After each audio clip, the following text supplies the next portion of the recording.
Buenos días. Vamos a hablar de estudios radiológicos del sistema nervioso central y en especial en esta clase nos vamos a referir a la tomografía computarizada. La tomografía computarizada marcó un hito, un antes y después, no solamente en la patología del sistema nervioso central, sino en el resto de la patología orgánica, la patología torácica, abdominal, de la columna, etcétera, etcétera. Nos vamos a referir en especial hoy a la tomografía computada de cerebro. ¿Cuáles serían esas indicaciones de la tomografía computada cerebral? Bueno, los accidentes cerebrovasculares, los traumatismos importantes, los traumatismos encéfalo-craneanos, aquellos traumatismos donde hay pérdida de conocimiento, en aquellos pacientes donde se sospecha una hemorragia subaracnoidea, una hemorragia de tipo meningio en el contexto de una cefalea, y también en aquellas situaciones donde no es posible indicar una resonancia magnética nuclear debido a que el paciente tiene algún elemento metálico implantado en su cuerpo. Recordemos que la tomografía computada es una emisión de rayos X, por lo tanto debemos de tener muchísimo cuidado, especialmente si son mujeres embarazadas, no debemos hacerlo, este estudio estaría contraindicado. Además recuerden que más o menos por cada tomografía computada que nosotros hacemos, es el equivalente en radiación entre más o menos unas 200, 250 radiografías, ¿no? Bueno, esto es digamos, el dibujito, acá ven el dibujo de cómo es un tomógrafo. La técnica fue introducida en los años 70 por Hansfield. Recuerden que Hansfield era un inglés que recibió el Premio Nobel de Medicina y Fisiología allá por los años 79. La tomografía se basa en la utilización de las propiedades que tienen los rayos X y de su absorción por los diferentes tejidos, dependiendo de la densidad electrónica de estos. Básicamente, hay un tubo de rayos X que gira alrededor del paciente y se miden las absorciones en una determinada zona del cuerpo bajo diferentes ángulos. Mediante un procedimiento matemático, que es la transformada de Fourier, que transforma una función de tiempo en una función de frecuencia. Una computadora descompone esta información y se obtiene imágenes bidimensionales en una escala de grises en forma de secciones transversales. En el caso que sean cortes axiales, en secciones coronales, en secciones sagittales.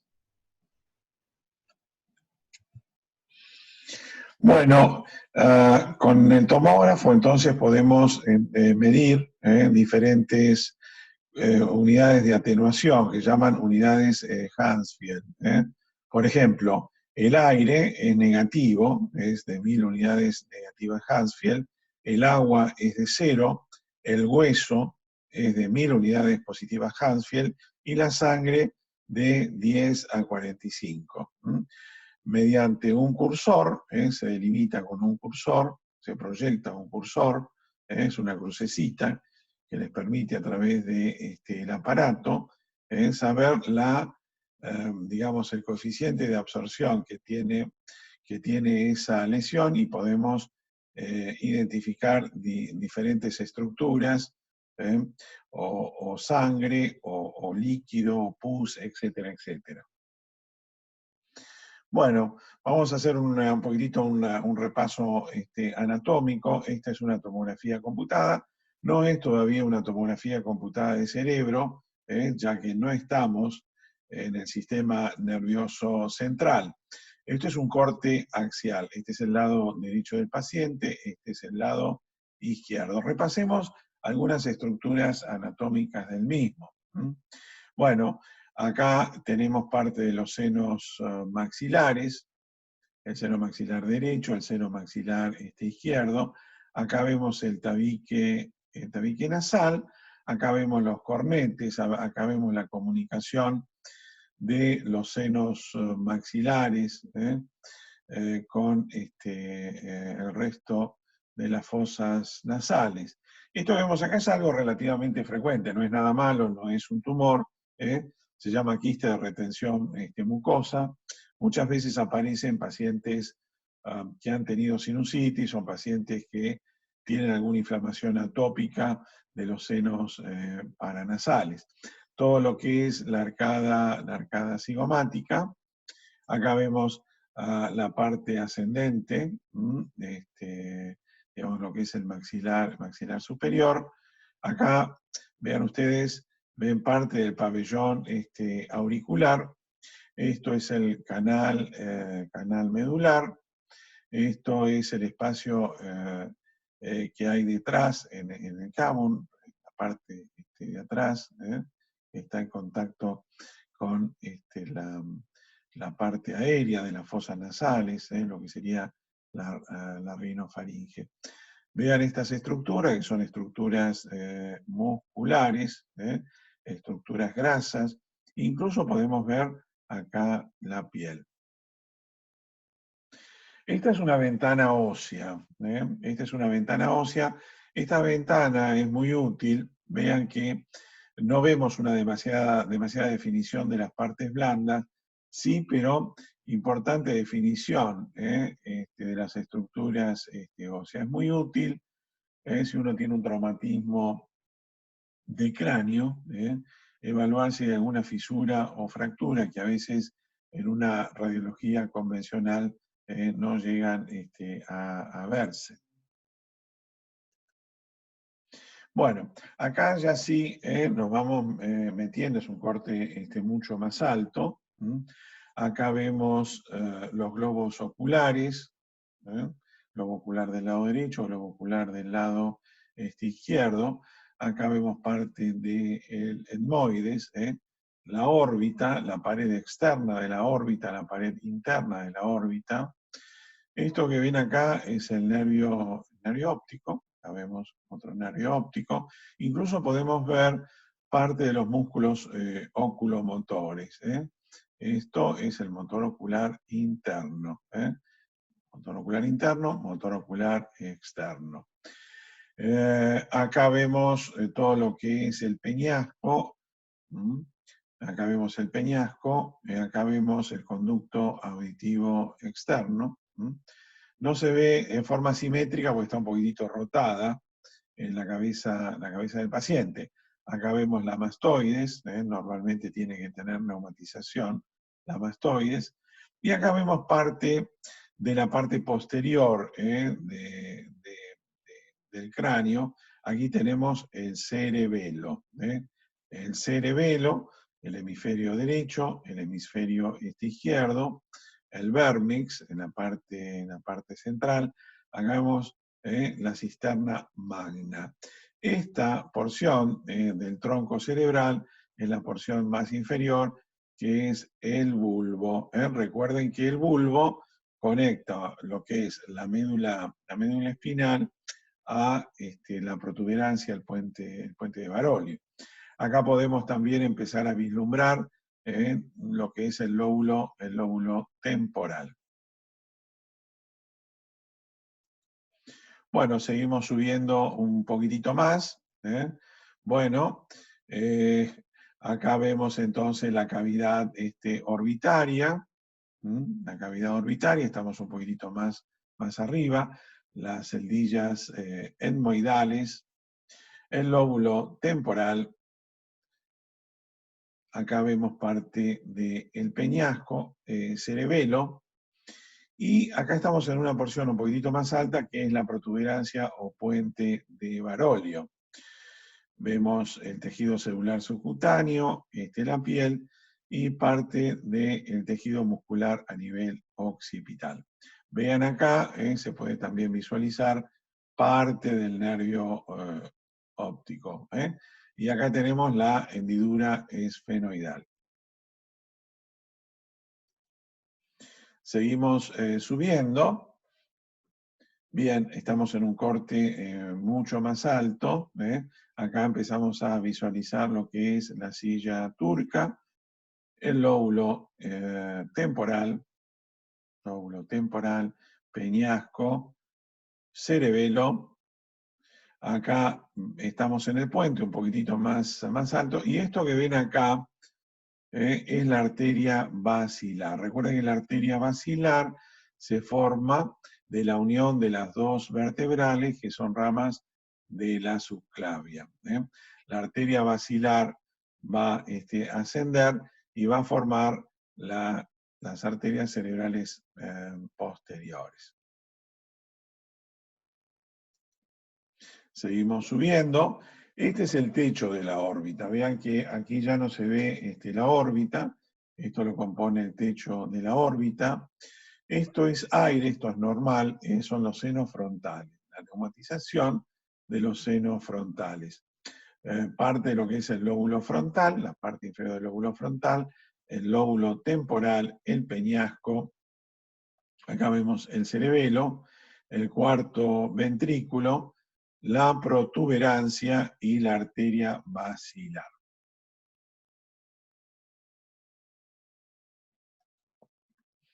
Seguimos subiendo, acá tenemos contraste endovenoso y fíjense, vemos perfectamente los vasos del polígono de Willis. Acá la arteria basilar ya se dividió en lo que es la arteria cerebral posterior del lado derecho, arteria cerebral posterior del lado izquierdo. Esto corresponde a la vascularización posterior del cerebro. Acá tienen la arteria, acá termina la arteria carótida interna y se está dividiendo en lo que es la arteria silviana o arteria cerebral media y la arteria cerebral anterior. La arteria cerebral anterior. Aquí vemos la protuberancia, un poquitito más arriba, un corte en la parte de arriba de la protuberancia, el cuarto ventrículo, los hemisferios cerebelosos y el vértice cerebeloso. Bueno, seguimos nosotros subiendo. Bien, acá estamos más alto, acá vemos bien los lóbulos frontales, ¿sí? Acá vemos digamos, el lóbulo temporal. Acá empezamos a ver el mesencéfalo, los pedúnculos cerebrales, la parte anterior de los pedúnculos acá, mesencéfalo, los tubérculos cuadrigéminos, están acá. El cerebelo es esto que está aquí. Fíjense que vemos acá las folias del cerebelo, y esto inmediatamente posterior, no es cerebelo, sino que es el lóbulo occipital. El lóbulo occipital es como una gorra que excede al cerebelo y lo va cubriendo hacia atrás. ¿Ok? Bien, sigamos entonces, otra diapositiva más, seguimos subiendo. Bien, acá se ve perfectamente bien todo lo que es el mesencéfalo, la parte más alta, el tercer ventrículo, los lóbulos frontales. Acá tenemos el ribete temporal. Acá se vislumbra los cuernos anteriores de los ventrículos laterales. Vean la diferencia entre lo que es la sustancia gris, donde están los cuerpos neuronales, y la sustancia blanca, donde están los cuerpos axonales. Bien, esto es un corte un poquitito más alto todavía. Bueno, se ven mejor los cuernos anteriores, los ventrículos laterales. el septum pellucidum, que está aquí, y aquí vemos los ganglios de la base. Son estructuras, estructuras donde tienen cuerpos neuronales. Aquí tenemos el tálamo, la cabeza del caudado, y acá tenemos el núcleo lenticular. Por aquí, por este desfiladero, pasa la cápsula interna. La cápsula interna tiene una porción, una rodilla anterior, tiene un cuerpo y tiene una rodilla posterior. Recuerden que el haz piramidal se inicia en la circunvolución frontal ascendente, que es el área motora primaria, y desde allí, desde las células de Betz, descienden los axones e inmediatamente se van acomodando en esta delgada y estrecha estructura. Los plexos coroides, que están aquí calcificados, lóbulo occipital, estamos mucho más arriba, y esto es lo que quedó del vermis cerebeloso. Sustancia gris, ustedes la ven acá, y sustancia blanca. Bien. Seguimos todavía, más arriba, vemos los cuernos anteriores, los ventrículos laterales, el septum pellucidum, calcificación de los plexos coroides y calcificación aquí de la glándula pineal. Recordemos que la glándula pineal es la glándula que produce melatonina. Acá tenemos el seno longitudinal superior y el seno longitudinal inferior. Sigamos. Los ventrículos laterales, acá se ven perfectamente. Estamos en un corte mucho más alto. La hoz del cerebro, ¿sí? El lóbulo frontal, el lóbulo parietal y el lóbulo occipital. Bien, acá estamos bien alto. Fíjense, no es que acá se engrosó el hueso, el cráneo, sino por la curvatura que tiene el cráneo a este nivel, parecería como si estuviera engrosado, pero por supuesto no lo está, ¿sí? La sustancia gris, la sustancia blanca. Acá ya no vemos ningún elemento, digamos, de los ganglios de la base y no vemos ningún elemento referido a los ventrículos laterales. Estamos bien altos. Acá vemos las cisuras, y las circunvoluciones. Bien. Seguimos. Bueno, esta es una ventana ósea. Bueno, seguimos bajando en la ventana ósea. Fíjense cómo puedo ver perfectamente los arcos cigomáticos. Puedo ver bien acá el peñasco. Puedo evaluar bien acá incluso los cornetes. Vean que hay un defecto ventilatorio, digamos, la narina del lado izquierdo seguramente ventila menos y de este ventila un poquitito más. Esto es producto que, bueno, seguramente hay acá un poquitito de desviación del tabique, y fíjense que está desmatizado este cornete, ¿no? Probablemente se trate de un paciente atópico, alérgico, y que tiene seguramente algún tipo de voz nasal. Bueno, esto por supuesto no es una fractura, sino la unión de los huesos, ¿sí? Aquí vemos las suturas de los huesos del cráneo. Parte de la órbita, la pared externa de la órbita, todo lo que es la pared interna, las celdillas etmoidales, parte del peñasco. Esto está, vuelvo a repetir, un poquitito, no está en una posición correcta, por eso vemos cierta asimetría. Bien, exactamente lo mismo, es otro corte, Vemos perfectamente bien la ventana ósea, o sea, se desdibuja todas las estructuras de partes blandas y se visualiza muy bien todas las estructuras óseas con mucha mayor definición. Bueno, acá estamos mucho más altos, acá vemos los senos frontales y el resto de los huesos. Fíjense que puedo ver la tabla externa y la tabla interna. Se ve perfectamente bien.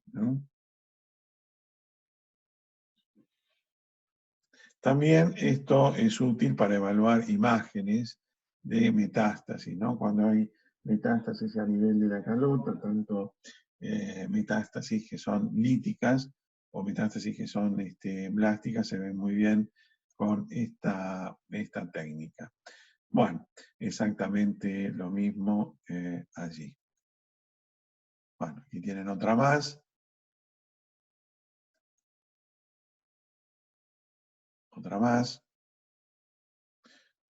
Los senos acá, los senos frontales. Los senos frontales.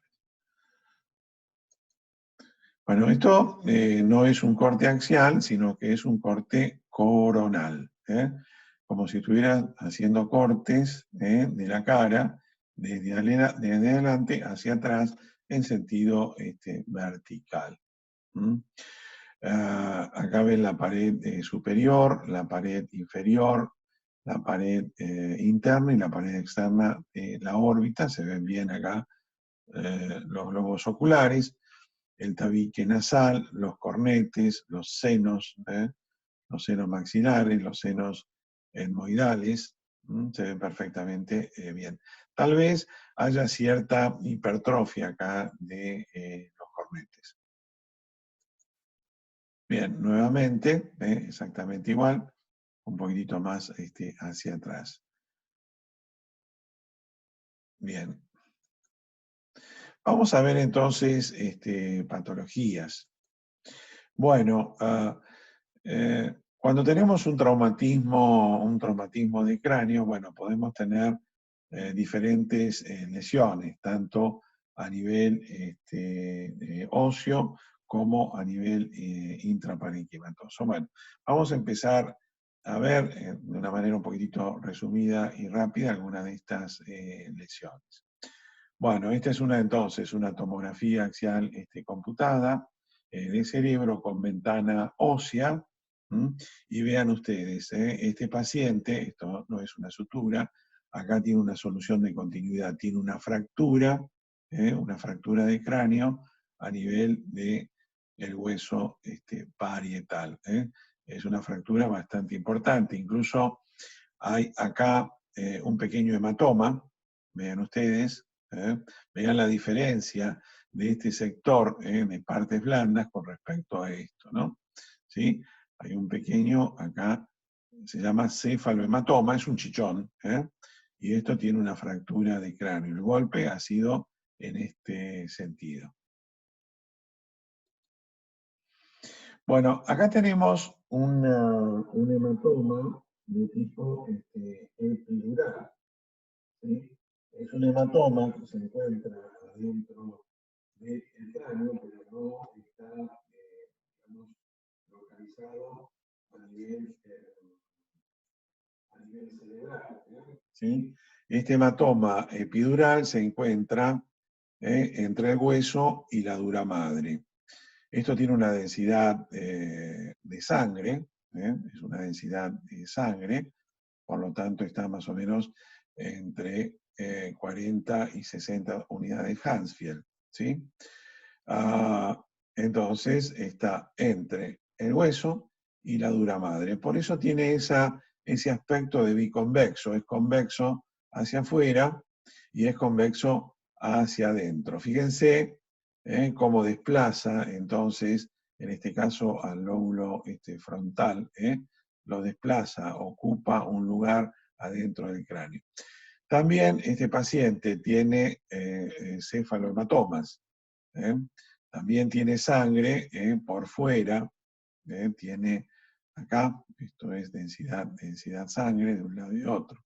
Seguramente ha tenido un traumatismo tal vez muy importante, y ha tenido este problema.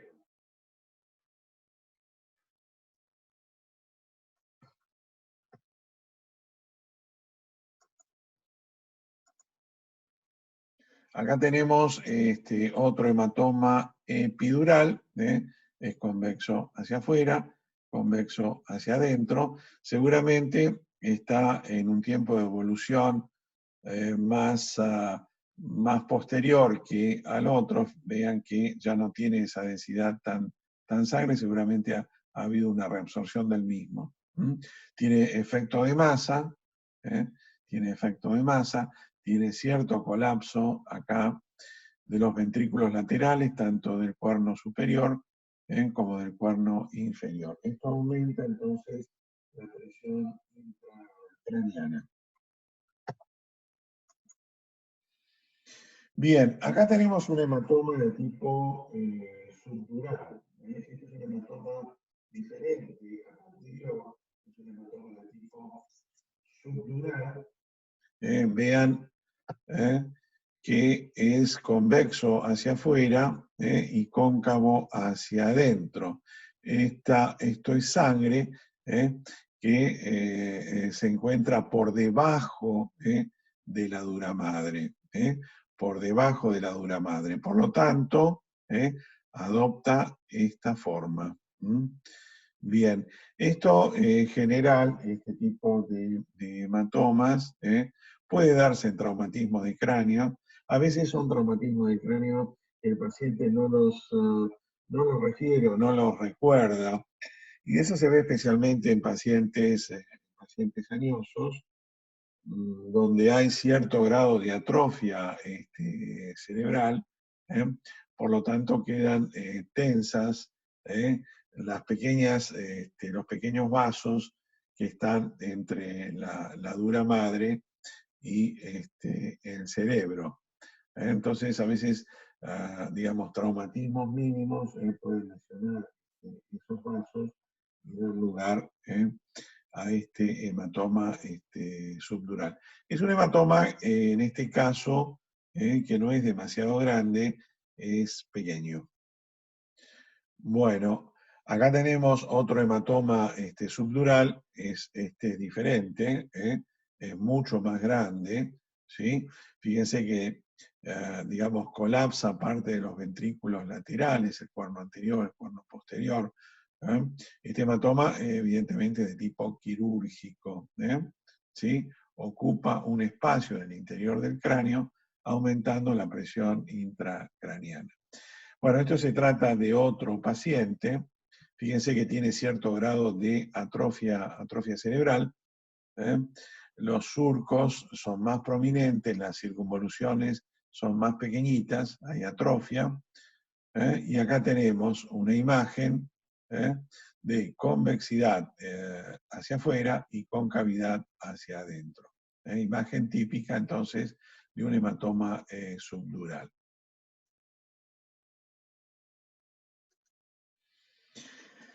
Bien, aquí tenemos un hematoma subdural, pero de cierta evolución. Vean que esa densidad de sangre ya no existe. Existe una imagen de menor densidad, o sea que seguramente han pasado de 7 a 10 días, de 7 a 10 días desde la aparición de ese hematoma. Por supuesto que esto tiene un importante, hay que drenarlo porque tiene un importante efecto de masa. Vean que produce un desplazamiento de la línea media. Esto provoca una hernia interna, se llama hernia subcallosa, parte de la estructura del hemisferio de este lado, del lado izquierdo, se ha ido hacia el lado derecho. En esta imagen hay un hematoma subdural en dos tiempos. Este seguramente es el más antiguo, es el más antiguo. No vemos densidad, una hiperdensidad, sino una hipodensidad. Esto es sangre que, digamos, de cierto tiempo de evolución, y esto es sangre más reciente. Seguramente el paciente tenía este hematoma subdural y nuevamente hizo un resangrado más reciente, ¿sí? Fíjense cómo hay un colapso, existe un colapso de todo este hemisferio, hay un colapso también de los ventrículos laterales, y también hay un desplazamiento de la línea media. Fíjense el septum pellucidum, está metido prácticamente del lado derecho. Esto es quirúrgico. Bueno, acá tenemos una hemorragia meningia o hemorragia subaracnoidea. Aquí hay una extravasación de sangre que aparece por debajo de la aracnoide. Fíjense cómo es totalmente distinto a los anteriores. La sangre se acumula en estos surcos. ¿Está bien? Bueno, en general, esto se debe a la ruptura de alguna malformación arteriovenosa o de un aneurisma cerebral. Bueno, esta es una lesión mucho más grave, aparte de la hemorragia meningia, hemorragia subaracnoidea, hay pasaje hacia los ventrículos, hay una inundación ventricular que tienen sangre, es una imagen hiperintensa, espontánea, en una tomografía sin contraste. Vean el edema que existe aquí, ¿sí? Vean este hemisferio, que es totalmente distinto acá. Acá puedo individualizar un poquitito los surcos y puedo individualizar las circunvoluciones. Acá, producto del edema, prácticamente los surcos no se ven, y acá en esos surcos veo sangre. Bueno, lo que hay que buscar, si no tiene un aneurisma que se ha roto o una malformación arteriovenosa que se ha roto. Bueno, nuevamente, esta es otra imagen de una hemorragia subaracnoidea, hemorragia meningia, con inundación ventricular, y hay cierto grado ya de hidrocefalia. Bien, otra imagen, hemorragia meningia, hay, digamos acá, hay también una hidrocefalia, seguramente. El pasaje de sangre está obstruyendo la libre circulación del líquido cefalorraquídeo. Esto es un hematoma intracerebral. Esto ya no está en los envoltorios, sino ya está en el interior del cerebro. Vemos una imagen espontáneamente densa, de densidad de sangre, que está aquí. Este es un hematoma cerebral, un hematoma intraparenquimatoso. A través de una serie de cálculos se puede evaluar qué tamaño tiene, qué cantidad de sangre tiene, ¿no es cierto? Hay una regla de pi por radio al cuadrado por la cantidad de cortes donde se visualiza el hematoma, y uno puede sacar incluso el volumen. O si no, bueno, medir un poquitito los diámetros. Este es un hematoma mediano. No es pequeño, ni tampoco es de los más grandes. Siempre hay que hacer diagnóstico diferencial si no es algún tumor que ha sangrado, ¿no? O sea, una ruptura venosa o arterial, sino un hematoma que ha sangrado. Bien, acá tenemos otro hematoma, esto ya se encuentra en la región frontal. Esto ya es un poquitito de mediano tirando a grande. Vean el edema que existe, por lo menos en la parte anterior del hemisferio izquierdo. Vean la diferencia con respecto al hemisferio del lado derecho. Bien. Bueno, vamos a ver entonces otra patología que es relativamente frecuente, van a encontrar en la práctica, que son los accidentes cerebrovasculares. Los accidentes cerebrovasculares, en general, el 85% son isquémicos, el 15% son hemorrágicos. En aquellos accidentes isquémicos debemos evaluar si son embólicos o trombóticos.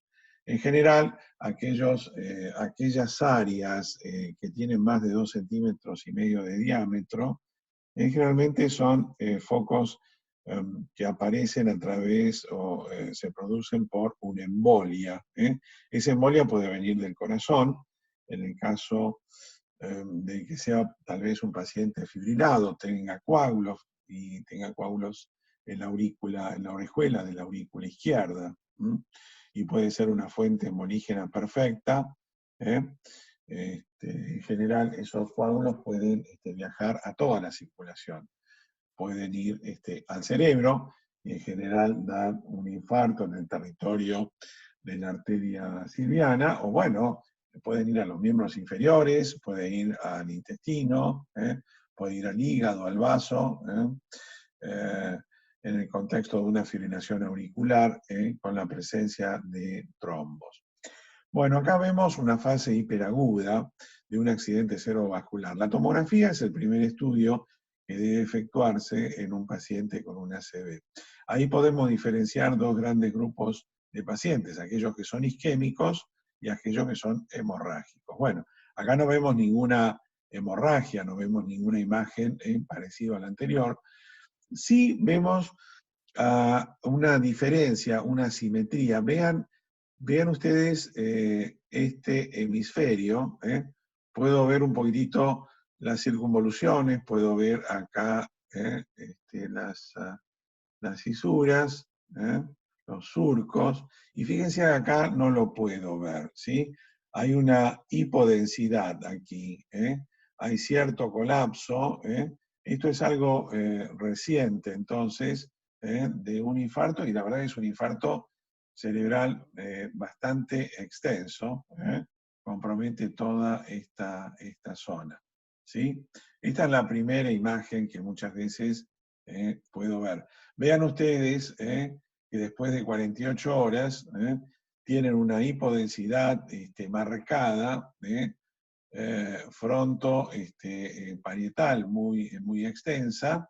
Esto viene del territorio de la silviana. No compromete la circulación posterior del lóbulo occipital, ni, digamos, acá la porción de la arteria cerebral anterior. Sí tengo toda esta enorme isquemia, seguramente es el tronco de la arteria cerebral media. La arteria cerebral media o arteria silviana tiene, digamos, 3 porciones, M1, M2 y M3. Tiene mucho efecto de masa, hay una desviación de las estructuras, hay una desviación de la línea media, hay un colapso acá de los ventrículos laterales y hay una hernia subcallosa, digamos, parte entonces de la estructura de la masa cerebral de este hemisferio derecho, pasa por debajo del cuerpo calloso y va hacia el hemisferio entonces contralateral izquierdo. Bien, esta es otra cosa que podemos ver precozmente en el contexto de un infarto de la arteria cerebral media.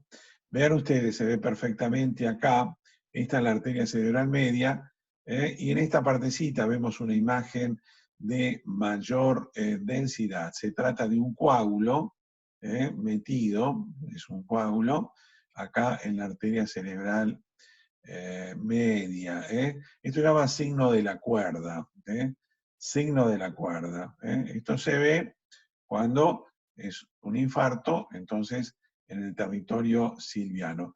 Vean que hay un poquitito de edema acá, hay un borramiento, hay una asimetría, hay una hipodensidad incipiente que aquí podemos visualizar. Bien, esto unas horas después, 3 días después, vemos acá el famoso signo de la cuerda, entonces, la presencia de material embólico en el interior, y vemos una imagen hipodensa aquí en el territorio, entonces, de la arteria silviana. Bueno, nuevamente, vemos el signo de la cuerda, entonces material trombótico, embólico que hay aquí, en esta parte de la arteria cerebral media. Esta es una tomografía inicial, y esta es una tomografía a las 48-72 horas.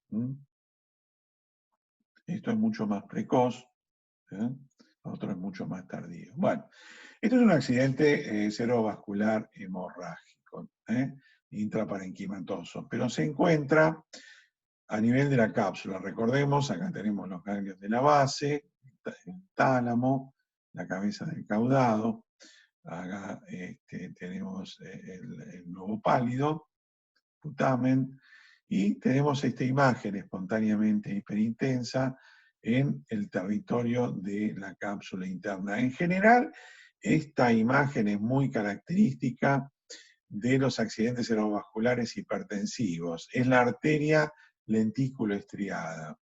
La arteria lentículo estriada es una arteria clásica que se rompe en los accidentes cerebrovasculares hipertensivos. Bueno, acá esto, por supuesto, es mucho más grave, es mucho mayor. Esto es un hematoma muy, pero muy grande, enorme este hematoma, con mucho efecto de masa, desviación de la línea media, colapso de los ventrículos laterales, el cuerno anterior, el cuerno posterior, y fíjense que hay inundación ventricular. Acá en el cuerno posterior tienen sangre y ya comienza a haber dilatación de los ventrículos. Seguramente esta sangre está dificultando la normal circulación del líquido cefalorraquídeo. Acá tenemos un accidente cerebrovascular, pero a nivel del cerebelo. Esto es fosa posterior. Vemos una imagen espontáneamente hiperdensa en el hemisferio cerebeloso izquierdo. Bien, esto es un accidente cerebrovascular, entonces cerebeloso. También pueden aparecer en el contexto de la hipertensión arterial. Bien, esto es otra patología, esto es otra patología, y tenemos un absceso. Los abscesos digamos, en el cerebro pueden ser a veces por contigüidad o por embolias sépticas, ¿sí? Bien, acá vemos esta imagen que está acá. Esto es un edema que se llama edema en dedo de guante, se llama edema vasogénico, que es totalmente distinto al edema que veíamos en el accidente cerebrovascular de tipo citogénico, ¿no es cierto? ¿Sí? Acá vemos cuando se le hace contraste, que es captado alrededor, pero el contraste no ingresa, ¿sí? Sino que hay un refuerzo periférico. Esto es típico de los abscesos cerebrales. Bueno, esta es otra patología, la famosa cisticercosis. Acá tienen estas, digamos, son cortes no tomográficos, sino son resonancias. Esto es un T1. Vean cómo se pueden ver muy bien los ganglios de la base. Aquí la sustancia gris se ve gris y la sustancia blanca se ve blanca, ¿no? Acá tenemos algunos elementos redondeados. Generalmente, fíjense que están entre la sustancia gris y la sustancia blanca. Están en distintos momentos de evolución. Estos son embolias parasitarias. Esto lo podemos encontrar en zonas endémicas de cisticercosis, a veces en profesionales, por ejemplo, en veterinarios, podemos encontrar esto, o también en pacientes con inmunodepresión. Bien, bueno, estas son imágenes metastásicas en el cerebro.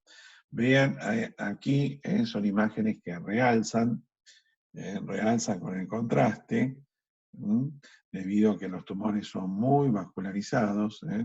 tiene mucho efecto de masa, tiene edema, mucho efecto de masa.